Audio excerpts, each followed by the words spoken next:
Welcome to One Insight. My name is Litvin. I grew up in London and I now live in LA. And this is a podcast for extraordinary top performers. You see, I've coached some of the most successful and talented people on the planet. I see what most people cannot see, and I dare to say what most people wouldn't dare to say. And what I know about success is that on the other side of it, it can actually be lonely. You can feel like more of an imposter the more successful you become. And when you're the most interesting person in the room, you're actually in the wrong room. I coach around insight. Life looks one way, something happens, the world looks different, and your entire world changes. It can happen in an instant. And this podcast is called One Insight because a single insight can change everything.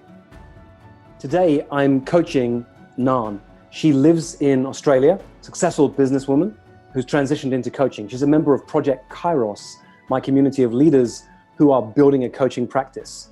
And we have a really short conversation because I coach around insight, and sometimes when they've got the insight, we're there, we're done. You know, successful leaders are often running on empty and they don't see it and they don't know it. And we peel back the curtain through a couple of questions that Ngan realizes this for herself. She is close to burnout and she needs time and space.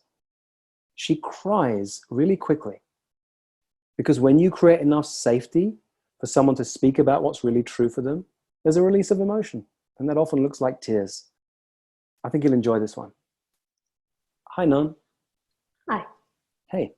Thank you for joining me. You joined me all the way from Australia for this conversation today. Yeah. What would make this an extraordinary conversation for you? I need to stop hiding. Well, good job. Mission accomplished already, Yeah. because this will be listened to and witnessed by thousands and thousands of people. So mission accomplished. Tell me more. Why do you need to stop hiding?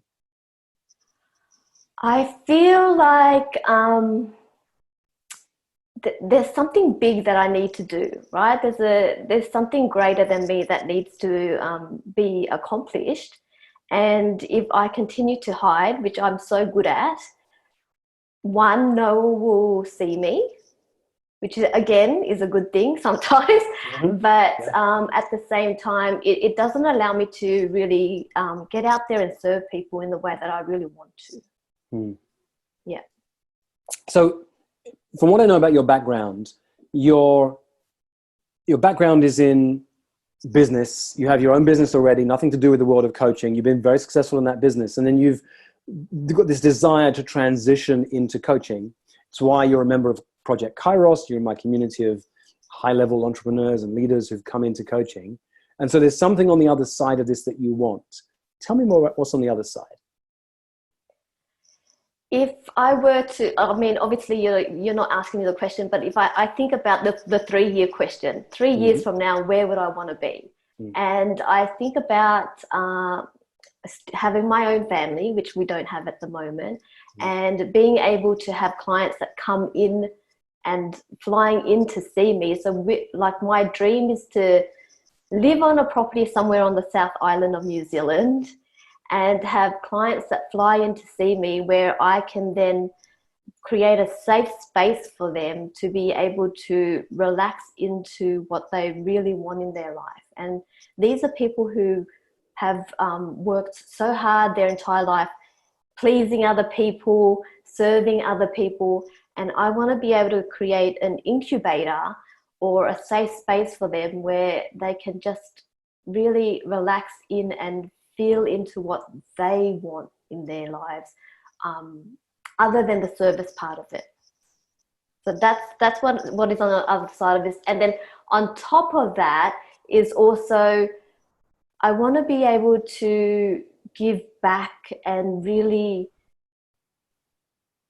this is such a big thing. And I think it's maybe you're the second person who's heard this from me, but to really shift the mindset of the Vietnamese community around competition versus creation. And, being of Vietnamese background, it really is important for me to be able to do that. So does that answer the question? Well, you tell me. It sounded very powerful to me. Yeah. The first of all, you put into the mix, you want to have a family, which is intense in itself, planning for that, starting the process of getting ready to have kids, and then wondering when it's going to happen. I'm literally watching the clock right now because my brother's wife is in labor as we speak. So it's an intense, and it doesn't stop. I'm 8 years into having 2 kids now. It's a massive commitment you're talking about there. And that's just one part of this. The second part is that you see that there are people who've made a difference their whole lives, been in business, been entrepreneurs, been serving others, giving back in all sorts of ways through creating business, and need space for themselves, whether it's just to have some space for downtime so they can recover and recuperate and rejuvenate, or whether it's to dream big for what's coming next. And then on top of that, where I really felt you feel moved, there's a distinction you see in the Vietnamese community where you could really make a difference. I mean, each one of those is big, but the 3 together, that's a lot.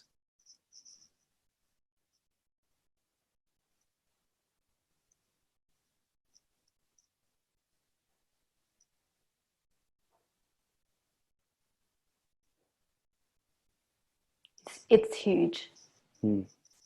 Yeah. Tell me, if you were only allowed to focus on one of those, but it would be most likely if you focus on that one, that all 3 would happen anyway, which would it be?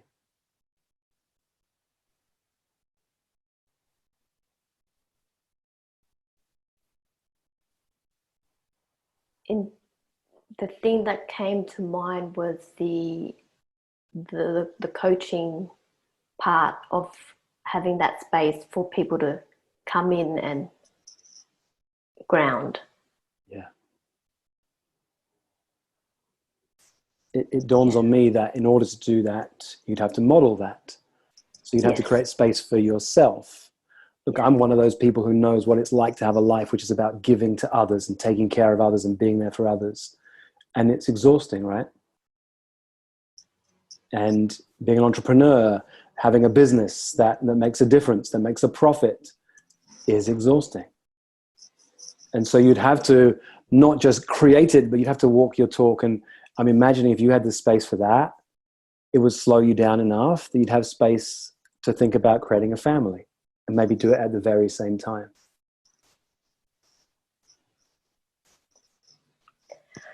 Oh, it's crazy because the more I slow down, there's so much guilt around it. Mm-hmm. And I knew going into this you'd make me cry. But there is like so much guilt around slowing down.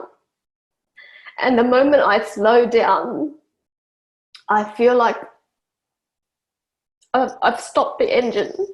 Yeah. So it's not just slowing down, but complete standstill. Nothing happens.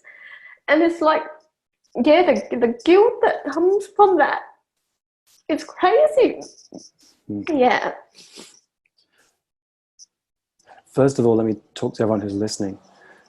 It's not that I make people cry, but if you can create a safe enough space for people to touch what's really true for them, there's a release of emotion. And tears are just one of the ways we release emotion. There's nothing good or bad about tears.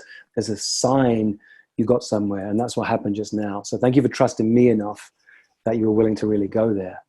What I heard is it's not just guilt, there's also fear.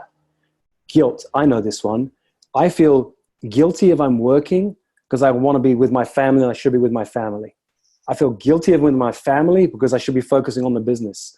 And God forbid, if I go and have a massage for myself, I feel doubly guilty because I should be with the family or working on the business or anything but taking time for me. And And I heard there's a sense of fear in there. If I slow down, the fear is, well, then I'll stop. And this is how my mind plays out. I'll end up sitting on the couch watching Netflix, but eating one of those giant bags of Cheetos on my tummy and just living like that forever and never being a productive member of society again, ever. Right. Yeah. I'm reminded in this moment years ago, working with a coach around some of my fears about the money running out when I was new to being an entrepreneur. And he said to me, Rich, what I get about you is if you really did become homeless like you fear, then, and you had to go and live in a homeless shelter, I'd give you about 2 weeks before you'd be running the shelter. And I just knew it was true. It's just who I am. Yeah, it'd probably be 1 week. I would just be right. I've been organizing things. It's just who I am. Yeah. And I know that's why you're smiling, because you get that truth of that for you. Neither of us, like our limit for watching Netflix, we've never yet hit it. It's because we've probably never given ourselves more than 1, 2, 3 days to do it.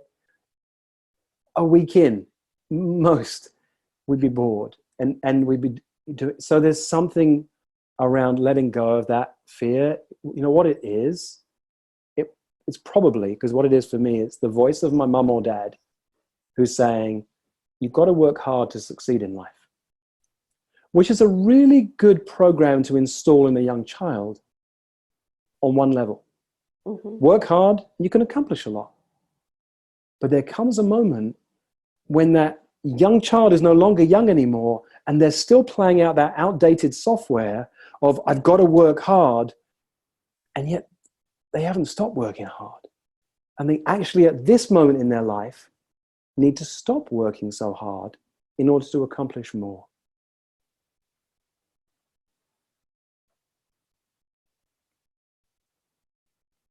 I hear you. Mm-hmm. But the execution of that, see, it's like even that is like I have to do something. Like Yeah.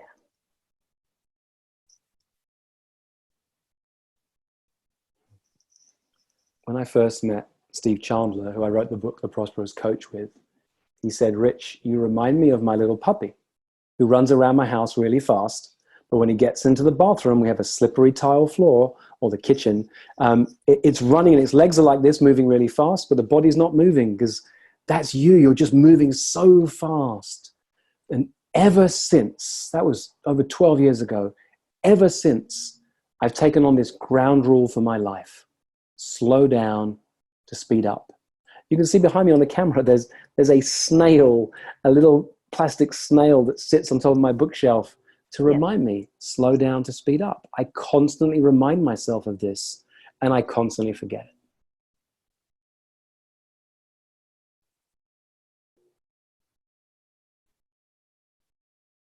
Let me check in with you. What's the biggest takeaway you've had so far from the conversation, Ngan?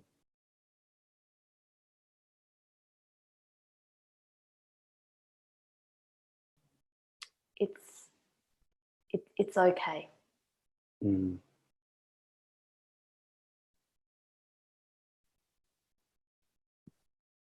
It's what I'm really getting is it's so okay to put me first. Mm-hmm.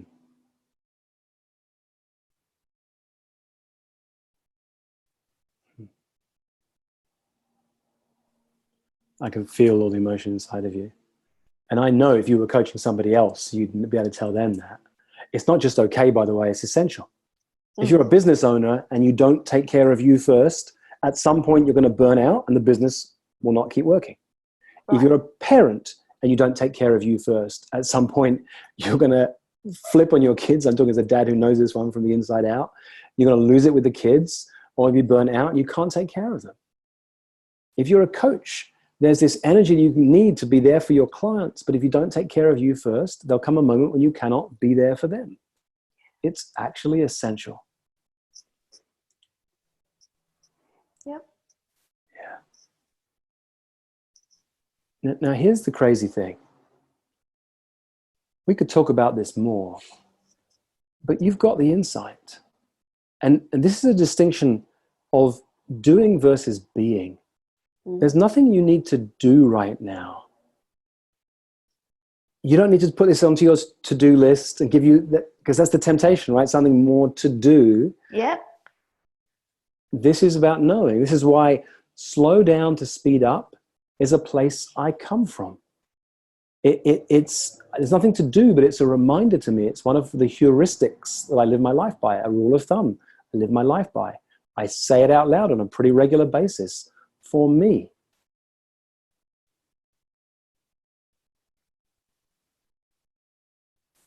So if you want to create this space where entrepreneurs just like you can rejuvenate and recuperate, you've got to walk your talk. You've got to go there first. What if you created the first one? I don't know what it might look like. It might be it's a weekend or something like this. What if you create the first one and you let people know, I am doing this for me as much as for you. Mm-hmm. In fact, if nobody comes, I will be there on my own, doing the exercises and the walks on the beach and all the other things that others need to do. You can't lose on this one. If you get one other person, it's a bonus. But if it's just you, it's exactly what you need. And when you do the second one, you'll be able to talk from the impact of feeling the benefits of having that retreat. Put one on the calendar. Pick a date, put it on the calendar, tell people about it, but know that if no one comes, you win.